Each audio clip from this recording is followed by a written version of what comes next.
다니엘 성도님 잘 오셨습니다. 몸이 안 좋으셔서 몇 주 빠지셨는데 회복하셔서 오시게 된 것 감사합니다. 예수님은 하나님의 아들이시지요. 네, 하나님의 아들이 이 땅에 오셨습니다. 왜 오셨느냐? 죽기 위해서 오셨죠. 원래 하나님하고 이스라엘 백성이 약속을 했어요. 그것은 온 인류와 한 약속이죠.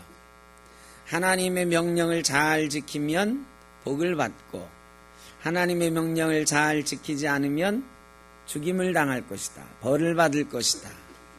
이런 약속이 있었거든요. 그리고 그 약속을 지키지 않으면 죽을 것이다. 이건 사람만 죽는 게 아니고 하나님도 이 약속을 지키지 않으면 나도 몸이 쪼개질 것이다. 창세기 15장에 보면 아브라함과 하나님이 약속하면서 하나님이 불로 나타나셔서 쪼개놓은 짐승 사이를 지나가셔요. 그게 아주 대표적인 거죠. 하나님도 이 약속에 참여하셨어요. 사람도 약속에 참여했습니다. 약속을 지키면 복을 받고 안 지키면 벌을 받는다. 근데 사람이 죄를 짓고 약속을 안 지켰어요. 그래 하나님이 사람을 죽이셔야 돼요. 죽이셔야 되는데 차마 죽일 수가 없었어요. 너무너무 사랑하셔서. 자, 약속이에요. 사람을 죽이지 않으면 이 죽인다고 하는 죄를 지었으니까 죽여야 되는데 이 죽일 거라고 하는 약속을 지키지 않으면 누가 죽어야 돼요? 하나님이라도 죽으셔야 돼요. 하나님이 약속 안 지키면 나도 죽겠다 하셨어요. 몸이 쪼개질 것이다 하셨어요. 그래서 예수님이 이 땅에 오신 거예요. 하나님이 이 땅에 오신 거죠. 하나님이 이 땅에 오신 이유는 죽으시려고 오신 거예요. 예수님이 하나님 명령에 순종해서 이 땅에 오셨어요. 그런데 십자가를 지기 전에 생각하니까 육신으로 그 십자가를 지셔야 되는데 그게 너무너무 힘든 일이거든요. 십자가 형벌이 이 세상에서 인류가 만들어낸 형벌 중에 가장 끔찍한 형벌이거든요. 로마 황제가 로마 시민은 십자가형에는 처하지 마라 하는 명령을 내릴 만큼 십자가형이 제일 끔찍한 형벌이에요. 예수님이 그 십자가 형벌을 당하시려고 생각하니까 너무 마음이 무거우셨어요. 힘드셨어요. 그래 감람산에서 기도하실 때에 그렇게 기도하십니다. 아버지, 이 잔을 내게서 떠나게 하옵소서. 이 십자가 내가 앉을 수 있으면 앉게 하옵소서 그거죠. 이 잔을 떠나게 하옵소서. 그런데 내 뜻대로 마옵시고 아버지 뜻대로 하옵소서. 이렇게 기도하실 때에는 그래 아버지 뜻대로 하시는 건 좋은데 가능하면 좀 떠나게 해주십시오. 십자가형은 좀 안 받게 해주십시오. 이런 마음이 있으셨을 거예요. 그런데 하나님은 변함이 없으세요. 끄떡도 안 하세요. 아들아 그냥 십자가 져라 그러시는 거예요. 아무 반응이 없으셔요. 예수님이 십자가 지셨습니다. 그리고 십자가에서 죽기까지 내려오지 않으셨어요. 십자가형이 왜 끔찍하냐? 십자가형에서 죽는 사람의 죽음의 원인은 뭐죠? 제가 여러 번 말씀드렸어요. 왜 죽어요? 십자가에 매달리면 왜 죽죠? 사인이 뭐예요? 사인이 피를 많이 흘려서 사람들이 착각하거든요. 여러분 근데 십자가 매달려 피 조금 나다가요 안 나요. 더 안 나요. 그럼 왜 죽느냐? 십자가 형틀이 십자가가 한 4m 내지 5m쯤 되거든요. 거기에 이렇게 걸어 놓는 거예요. 이게 그림에 보면 여기 묶어 놓는 거 있잖아요. 이건 거짓말이에요. 여기에 박힌 못으로 걸어 놓는 거예요. 사람을 걸어 놓는 거. 그리고 맨 밑에 발목에다가 이 못을 박아서 축 완전히 떨어지지 않도록 고정시켜 놓는 거죠. 십자가에 매달리는 사람은 4, 5m 되는데 이렇게 걸려 있으니까요. 이게 튼튼하게 묶어준 게 아니에요. 걸어놓은 거니까 어떻게 됩니까? 축 처지는 거예요. 축 처지면 이게 말이죠. 이 못을 박았던 게 축 처지면 살도 막 당겨 올라가고요. 뼈도 이 뼈 사이에 박은 거니까 뼈도 으스러지고 막 그래요. 그런데 제일 고통스러운 건요. 실험은 해보지 마십시오. 높이 매달려가지고 딱 매달려 있으면 사람이 맨 먼저 느끼는 고통이 뭐냐? 시간이 조금 지나면 사람 몸에는 횡격막이라는 게 있어가지고 아래 위로 왔다 갔다 해야 되는데 그래야 숨을 쉬거든요. 근데 이렇게 쭉 쳐져 있으면 이게 점점 굳어오면서 아래 위로 움직이는 횡격막이 움직임이 점점 둔해지는 거예요. 숨쉬기가 어려워지는 거죠. 드디어는 더 이상 움직일 수 없는 그런 상황이 됐을 때 사람은 본능적으로 자기 몸을 이렇게 끌어올리는 거죠. 이 못에 의지해서. 그러면요, 손으로 잡고 턱걸이 하는 것도 힘든데 여기에 못 박힌 이 걸려있는 못에 의지해서 이렇게 몸을 끌어올리면 으드득 뼈가 부러지는 거예요. 그리고 나서 숨 한 번 쉬고 다시 축 처지고 나중에는 발목을 의지해서 밀어 올리지요. 숨 한 번 쉬고 이 발목에 말이죠. 말이 발목으로 올리는 거지. 뼈에 박힌 못에 의지해서 몸을 밀어 올리는 게요. 얼마나 아픈 건 여러분 뼈 부러져 보셨나요? 저 뼈 부러져 봤는데 무지무지 아파요. 그 고통은 그러다가 결국은요 온몸의 뼈가 으스러지고 더 이상 끌어올릴 수 없게 되었을 때 축 처져서 이 횡격막이 움직이지 않아가지고 질식사 하는 거예요. 질식사. 끔찍한 거죠. 어떤 사람은요 일주일 동안 했다는 기록도 있어요. 일주일 동안 그걸 하는 거예요. 근데 예수님은 반나절 하시고 돌아가셨어요. 그러니까 이런 끔찍한 형벌 당하라고 하는 거예요. 하나님이. 하나님의 아들 보고 예수님이 말이죠. 이 끌어올리고 내려지기를 반복하는 동안 내려오실 수도 있었어요. 내려오실 능력이 있었어요. 그 십자가형을 중간에라도 관두실 수 있었어요. 그러나 숨이 막혀 돌아가시는 그 순간까지 주님이 견디시고 또 견디셨어요. 이게 순종이에요. 아버지가 하라고 하셨으니 내가 순종합니다. 히브리서 5장 8절 9절에 보면 그가 아들이시면서도 받으신 고난으로 순종함을 배워서 온전하게 되셨다 그랬어요. 이 고통을 감내하는 순종, 정말로 끔찍한 형벌을 안 받으셔도 되는데 이게 죄가 있어서 받으면 덜 억울하잖아요. 근데 죄도 없으신 분이 안 받아도 되는데 남의 죄 때문에 그거를 받으시는 거예요. 왜? 아버지가 말씀하시니까. 하나님의 아들이 아버지께 순종함으로 고난을 받으셔서 순종함으로 온전하게 되셨다. 그래서 구원을 이루신 거지. 여러분 이게 순종이에요. 예수님은 순종함으로 구원을 이루셨어요. 오늘 본문에는 순종하는 또 한 사람이 나옵니다. 모세가 여러 번 나는 못 가요 거부했어요. 그러다가 하나님의 설득도 하고 얼르기도 하고 협박도 하시고 그래가지고 결국 가겠습니다 했거든요. 모세가 가겠습니다 하니까 그의 인생이 그의 모습이 바뀌어지기 시작하는데요. 먼저는 장인어른한테 갔어요. 이 장인어른이 누굽니까? 40년 전에 오갈 데 없는 자기를 받아주고 자기 딸도 주고 자기를 먹여주고 재워주고 한 아버지 같은 사람이잖아요. 근데 이제 40년 동안 먹여주고 재워주고 아내도 얻게 하고 손주도 아들도 안겨줬는데 모세가 장인에게 가서 그래요.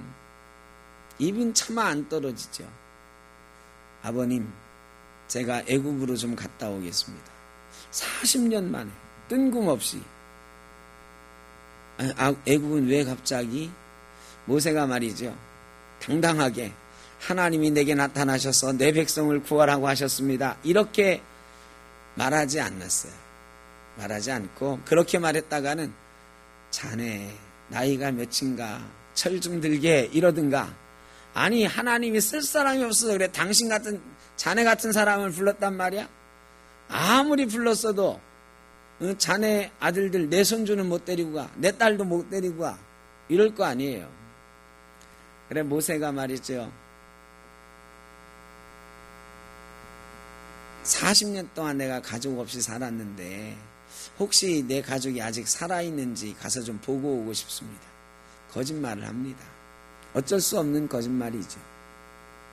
그런데 이드로가 말이죠, 장인이 그래 갔다 와라, 갔다 와라 하는 정도가 아니라 그를 위해서 축복합니다. 평안히 가라. 여러분, 하나님의 일을 할 때, 하나님께 순종할 때요, 사람하고 관계를 무시하면 안 됩니다. 모세가요, 이드로한테 말 안 하고 그냥 살짝 갈 수도 있었어요. 그런데 모세는 이드로에게 얘기를 합니다. 그리고 관계를 풀고 가는 거죠.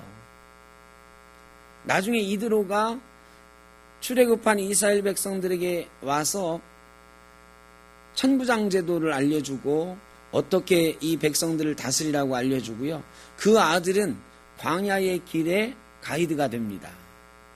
그러니까 모세 철저한 협력자가 되는 거죠. 이 사람하고 관계를 잘 풀고 가야 돼요. 근데 어떤 사람들은 하나님께 순종하면서 간다고 하면서 좌우를 쳐다보지 않고 가는 사람들이 있어. 하나님 일만 하면 돼. 나 좀 봐줘 옆에서. 그래도 너 볼 틈이 어딨어, 하나님 일 하는데. 그거 좀 안 하면 안 돼? 야, 이거 하나님 일인데.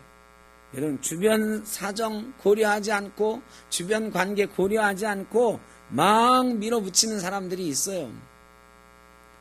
여러분, 그런데요, 하나님께 순종하고 나아가는 사람은요, 사람의 일도 좀 살펴봐야 됩니다. 사람 일 살피다가 아무 일도 못할 텐데. 아니에요. 하나님께 순종하겠다고 나아가면 하나님께서 우리가 살피는 사람들과의 관계도 형통하게 하실 줄로 믿습니다. 그래서 같이 가는 거예요. 같이 가는 거예요. 인간적인 문제를 해결해 주십니다. 그 다음에요, 모세가 이제 떠나잖아요. 모세에게 나타나셔서 이제 가라. 너를 죽이려 하던 바로가 죽었느니라. 내 생명을 찾던 이들이 다 죽었느니라. 여러분, 어떤 일을 내가 하겠다, 하나님 앞에 순종합니다 라고 대답하면 마음속에는 여전히 두려움이 있단 말이죠. 야, 내가 순종하겠다고 말은 했는데 이게 잘 되겠지? 잘 될까? 이런 마음들이 있잖아요. 그럴 때에 하나님께서 순종하겠다라고 말하는, 순종하겠다고 결단하고 고백하는 주의 백성들에게, 야, 너 죽이려고 하던 놈들 다 죽었어, 걱정하지 말고 가라. 우리의 상황을 변화시켜주는 줄로 믿습니다. 두려움의 상황을 물리쳐 주시고 우리가 늠름하게 갈 수 있도록 만들어 주시는 거예요. 여러분, 하나님께 순종해 보셨나요? 이게 하나님께 순종할 때 도대체 하나님 말씀이 있어야 순종하지, 어떤 게 하나님 말씀이야? 여러분, 하나님 말씀은요, 성경 말씀을 통해서도, 또 목회자를 통해서도, 구역장을 통해서도, 우리 교회를 통해서도 수없이 들려옵니다. 이렇게 하라, 이렇게 하라, 이렇게 하라, 수없는 명령이 우리에게도 주어져요. 근데 우리가 첫째는 그 말씀을 듣지 않아. 그 다음엔 들어도 모른 척해. 그래서 순종하지 못하는 거거든요. 수없이 들려오는 하나님의 명령에 한번 귀 기울여 보십시오. 오늘도 여러분에게 하나님의 명령이 지금 주어지고 있어요. 그 명령을 듣고 순종해 보시면 하나님께서 이렇게 인간관계도 해결해 주시고 우리의 두려운 상황도 해결해 주시고 바꾸어 주시는 줄로 믿습니다. 그런데 놀라운 말씀이 거기에 있어요. 20절에 보면 모세가 그의 아내와 아들들을 나귀에 태우고 애굽으로 돌아가는데 모세가 하나님의 지팡이를 손에 잡았더라. 손에 뭘 잡았다고요? 하나님의 지팡이. 여러분, 이 하나님의 지팡이는 어디서 난 겁니까? 하나님이 주신 지팡이예요? 모세의 지팡이예요? 원래 누구 거예요? 원래 모세 거예요. 하나님의 지팡이 그러니까 하나님이 주신 지팡이 아니에요. 이 지팡이는 모세가 40년 동안 양치던 지팡이에요. 그러니까 모세는 그의 지팡이를 잡았더라 이래야지. 근데 언제 하나님의 지팡이가 된 거예요, 이게? 언제 하나님의 지팡이가 된 거예요? 자, 하나님께서 모세에게 내 손에 있는 것이 무엇이냐 물어보십니다. 내 지팡이가 있습니다. 그 지팡이를 땅에 던져라 그러니까 뱀이 되었습니다. 무서워서 모세가 피하려고 하는데 하나님이 어디를 잡으라고 하세요? 꼬리를 잡으래. 지난주에 말씀드렸죠. 꼬리를 잡는 건 세상 말로 미친 짓이야. 이거는 나 물어주시오 하는 거야. 그런데 모세가요, 그 코브라, 무서운 뱀을 꼬리를 잡잖아요. 이게 무식한 짓인지 알면서도, 미친 짓인지 알면서도 꼬리를 잡아요. 꼬리를 잡았더니 뭐가 되었다? 지팡이가 되었다. 그리고 하나님께서 그 지팡이로 내가 기적을 행할 것이다 말씀해 주세요. 그때 이 모세의 지팡이는 하나님의 지팡이가 된 줄로 믿습니다. 모세가 순종할 때에, 꼬리를 잡았을 때에 지팡이로 다시 변하는 순간 그 지팡이는 더 이상 모세의 지팡이가 아니요 능력의 지팡이, 기적의 지팡이, 하나님의 지팡이가 된 줄로 믿습니다. 여러분, 누가 하나님의 지팡이를 가질 수 있습니까? 순종하는 자가 하나님의 지팡이를 가질 수가 있습니다. 근데 하나님의 지팡이는 하늘에서 뚝 떨어진 지팡이인가요? 아니요. 내 지팡이가 하나님의 지팡이가 되는 역사가 있는 것입니다. 여러분, 지팡이 하나씩 있으시죠? 지팡이가 있다는 거야, 없다는 거야? 노건사님 아멘 하셨는데 지팡이가 있다는 거예요, 없다는 거예요? 네, 지팡이가 있어요. 여러분에게도 하나님의 지팡이가 있습니다. 나의 지팡이가 적어도 내 지팡이가 있어요. 내가 가진 재물, 내가 가진 시간, 내가 가진 모든 것들이 다 지팡이지.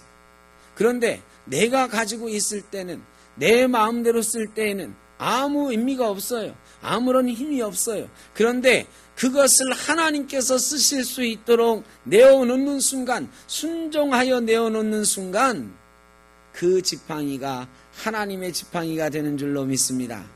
여러분, 하나님의 능력은 하늘에서 뚝 떨어지는 게 아니에요. 내가 가진 작은 능력도 하나님이 사용하시면 하늘의 능력이 되는 것입니다. 여러분, 뭔가 있어요. 저도 뭔가 있죠. 뭔가 있다 그러면 저는 순교는 뭔가 대단한 게 있나 보다. 그게 아니고 우리에게도 뭔가 작은 것이라도 있어요. 아주 작은 것이라도 내 것이 있습니다.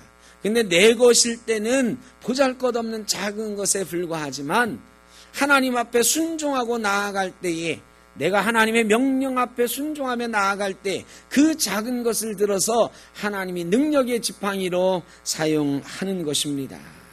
우리에게 있는 것이 무엇입니까? 하나님의 능력을 신뢰하고 붙잡고 나아가면 하나님의 지팡이가 되는 줄로 믿습니다. 순종하는 사람에게 또 하나님이 주시는 선물이 있어요. 모세에게 말이죠.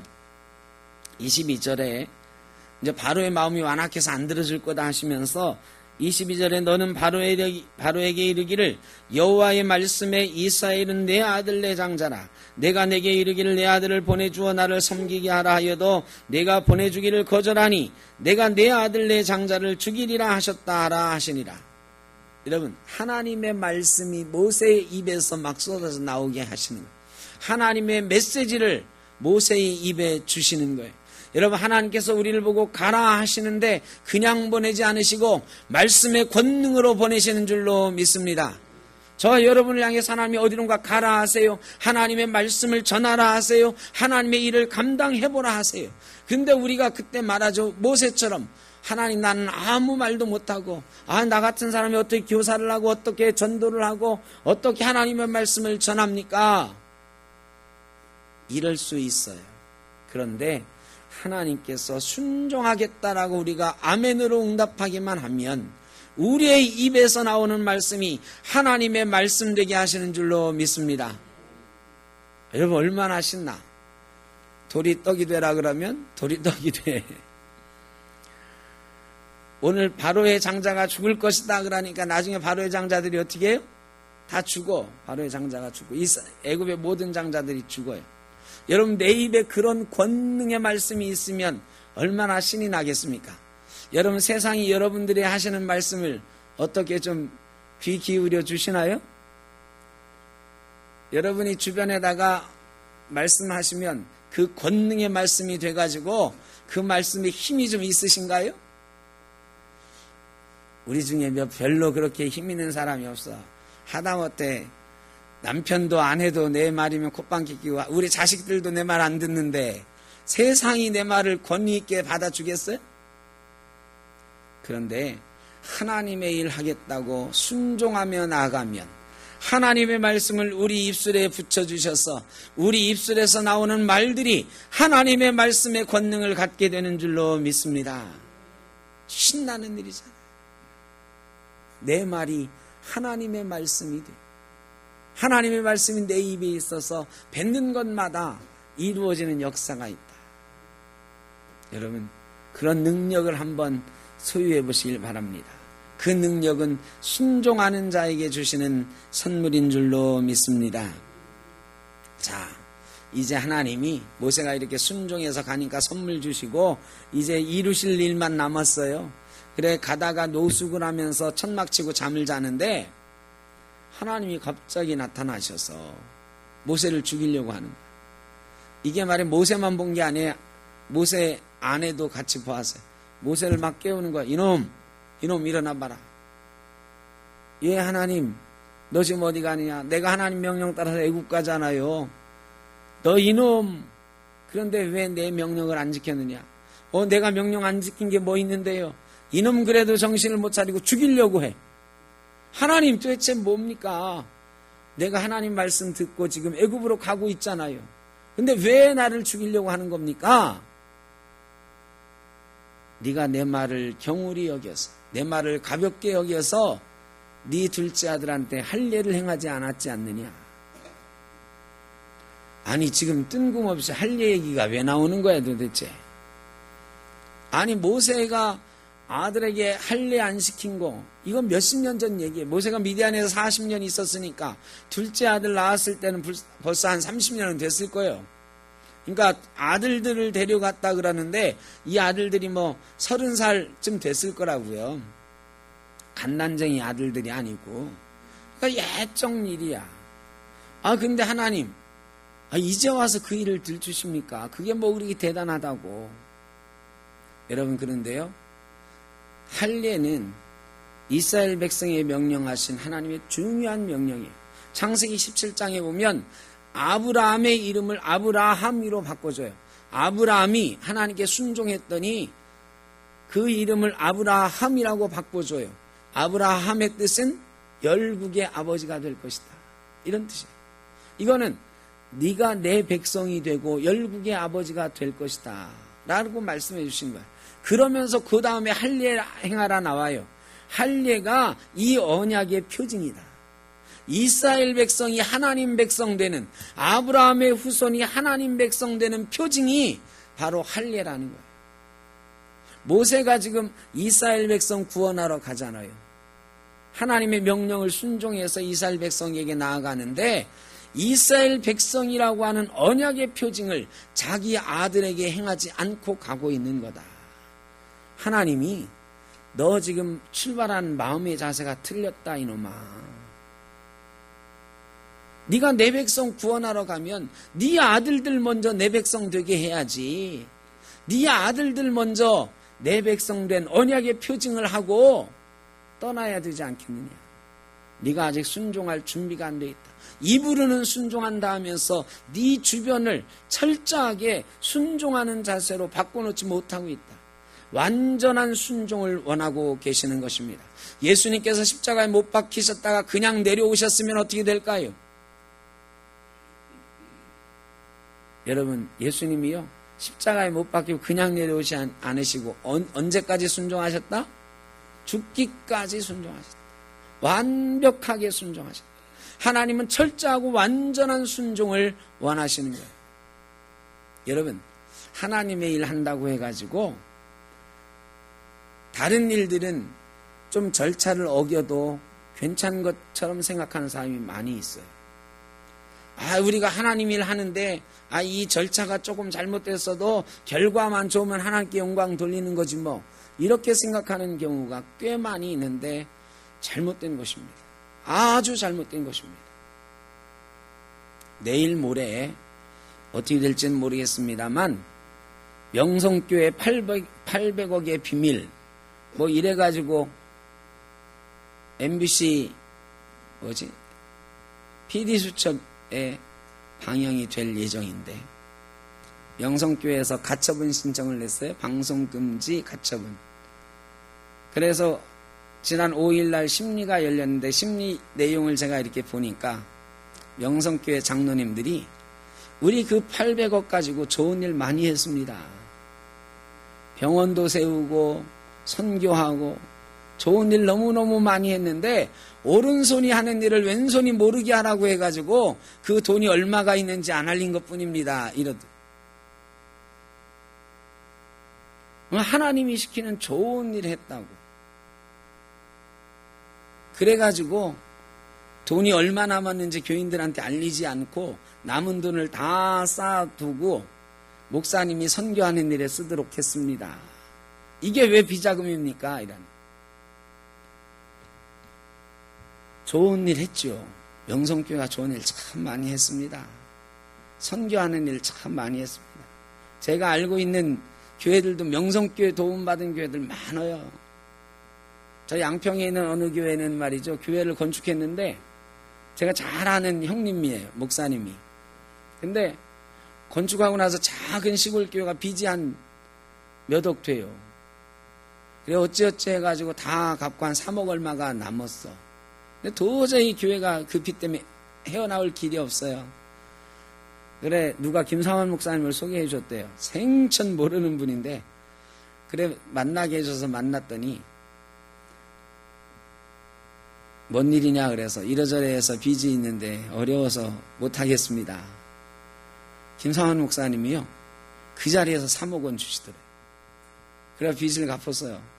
그리고 그 교회 이름을요, 무슨 명성교회 이렇게 교회 이름 바꿨어. 제가 그 말 듣고 대단하다 싶었어요. 생전 모르는 교회인데, 생전 모르는 목사인데.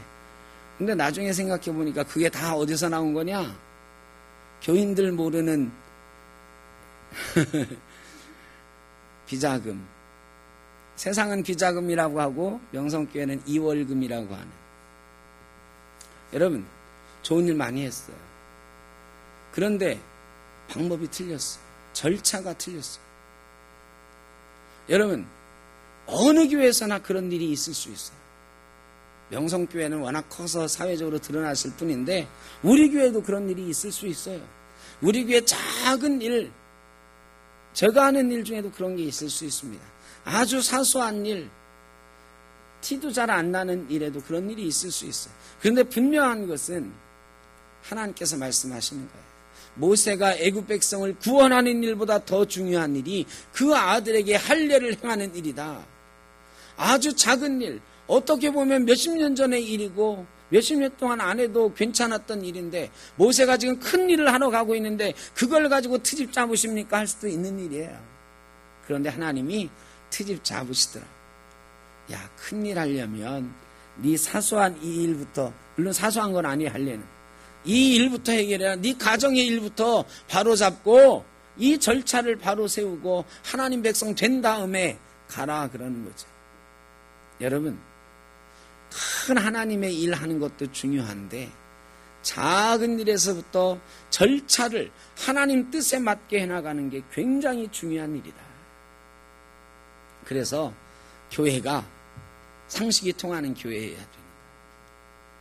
하나님 영광만 있으면 안 돼. 상식이 다 통해서 누가 봐도 절차가 바로 됐다. 저건 바르게 결정됐다. 저 교회는 건강하다. 이렇게 돼야 되는 거야. 여러분이 하나님 일 많이 하시는 분들 참 감사해요. 많이 있죠, 우리 교회도. 그런데 가끔 보면 절차를 별로 중요하게 생각하지 않으시는 분들이 있어요. 절차를 중요하게 여기셔야 됩니다. 아주 작은 일에서 하나님의 영광이 가리워지지 않도록 애를 써야 돼요. 뭐 예까지 들기는 좀 그렇고 어쨌든 우리가 내게 있어서 하나님의 일을 하기에 합당하지 못한 부분이 작은 부분이라도 있다면 지금 포피를 잘라내는 것처럼 잘라내고 하나님 앞에 바로 서는 그런 모습으로 순종할 때 하나님의 영광이 진정으로 드러나게 되는 줄로 믿습니다. 하나님께서 모세가 아들에게 할례한 후에 애굽으로 가는데 아론이 나와서 만나게 하셔요. 아론에게 하나님께서 나타나셨던 일을 다 얘기하니까 아론이 하나님께 영광 돌리고 또 아론이 이스라엘 장로들을 소집을 해가지고 모세를 소개하면서 모세에게 있었던 일을 다 얘기해 주니까 이스라엘 장로들이 말이죠. 모세에게 나타나신 하나님, 이스라엘의 고통을 알고 계시다고 하나님을 찬송하더라 그랬어요. 여러분, 모세는요, 이스라엘 장로들이 자기 말을 안 믿어주면 어쩌나 싶었잖아요. 걱정했잖아요. 여러분, 모든 절차대로 결단하고 하나님께 순종하고 나가면 하나님이 걱정했던 일들이 술술 풀리게 하시고 하나님의 일을 시작해 가시는 줄로 믿습니다. 여러분, 우리 인생도 그런 거예요. 우리 인생에 하나님의 명령이 분명히 있습니다. 지금도 있습니다. 귀를 한번 기울여 보세요. 나에게 명령하신 하나님의 명령이 있는데 어떤 이유로 내가 순종하지 않고 있는지. 나는 늙었는데, 나는 건강이 연약한데, 나는 돈도 없는데, 나는 능력도 없는데, 여러 가지 이유로 우리가 거부하고 있을지 몰라요. 또 순종한다고 하면서도 사람 일은 무시하고 절차는 무시하고 하는지도 몰라요. 그러나 여러분, 하나님의 명령에 민감하게 귀 기울이면서 나를 완전히 돌아보고 하나님께 절대적으로 순종하고 나아가면 하나님이 우리를 통해서 하나하나 일해 가시는 것을 보게 되실 겁니다. 저와 여러분이 그런 일들을 보시면 좋겠습니다. 여러분, 금년에 어떻게 좀 성공적인 삶을 사셨나요? 오늘이 10월 첫 주인데 어디 가을에 풍성한 열매들이 좀 준비가 되셨습니까? 일부 예배 때도 그랬는데 대답하는 분이 한 분도 없어요. 그러면 다 실패하셨어요? 그럼 뭐해 도대체? 실패한 거예요? 성공한 거예요? 금년에? 성공했다고 말하자니 별로 이루는 게 없고 실패했다고 하자니 좀 그렇고. 여러분, 근데 솔직히 말하면 여러분이 계획했던 거 이루어진 게 더 많아요? 안 이루어진 게 더 많아요? 우리 노공수 권사님 하여간 대단하죠. 이루어진 게 더 많다고 하는 분도 있어서 참 감사해. 근데 안 이루어진 것도 많이 있단 말이죠. 저도 제가 계획했던 것 중에 안 이루어진 게 너무 많아. 근데 여러분, 실망하지 마십시오. 이 실패의 원인을 잘 찾아보면 우리가 성공할 길이 있어요. 여러분, 실패의 원인은 어디에 있느냐? 불신과 망설임에 있습니다. 예수 믿는 사람이 왜 실패할까? 예수 믿는 사람이 왜 성공하지 못할까? 불신과 망설임에 있어요. 하나님께서는요, 하나님 말씀에 순종하고 나아가기만 하면 우리에게 하나님의 지팡이를 주신다고 그랬어. 기적의 지팡이를 주신다고 그랬어요. 기적의 지팡이가 있는데 왜 실패해? 왜 우리는 성공했다고 오늘 당당하게 말하지 못하는 걸까요? 우리에게 아직 하나님의 지팡이가 없는 거지. 왜? 아직도 불신하고 있으니까. 아직도 망설이고 있으니까. 이 불신과 망설임을 떨쳐버리고 하나님 앞에 순종하겠다고 아멘으로 응답하면 우리에게 하나님의 지팡이가 쥐어지게 될 줄로 믿습니다. 하나님의 지팡이가 쥐어지면 실패가 성공으로 변하기 시작하는 것입니다. 실패 없는 인생은 없습니다. 누구나 실패하죠. 그런데 우리 조상들이 그랬어요. 인생에 3번의 기회는 온다. 하나님 말씀하시기를 인생은 수없는 기회가 온다. 하나님은요, 기회를 주고 또 주고 또 주고 하세요. 수없이 주세요. 지금도 우리에게 기회를 주고 계시는데요. 이 기회를 붙잡는 길은 순종하는 길입니다. 하나님 앞에 순종하며 나아가면 이 기회를 붙잡고 우리의 손에 하나님의 지팡이가 들려지게 될 것입니다. 그리고 저와 여러분이 교회에서나 가정에서나 직장에서나 성공하는 인생이 될 것입니다. 예수 그리스도께서 그것을 위해서 순종의 본을 보이셨어요. 저희가 예수 그리스도를 믿잖아요. 예수님이 순종했더니 부활의 능력을 보여주셨고 구원의 역사를 이루셨습니다.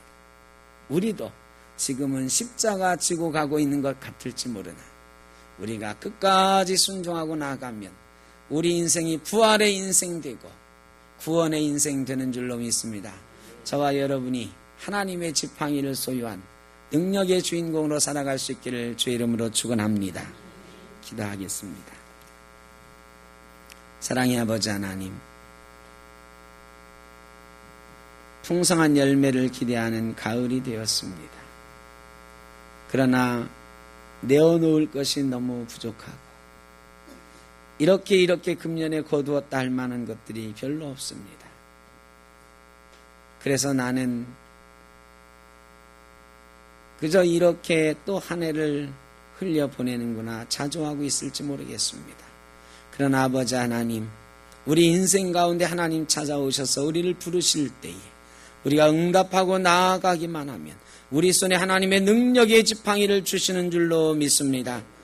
그 능력의 지팡이 붙잡고 아멘하며 순종함으로 온전케 되신 주님처럼 우리 인생도 온전케 되어지는 놀라운 역사가 있게 하여 주옵소서. 가정과 교회에서 사회에서 모두가 승리하는 성도가 되게 하여 주옵소서.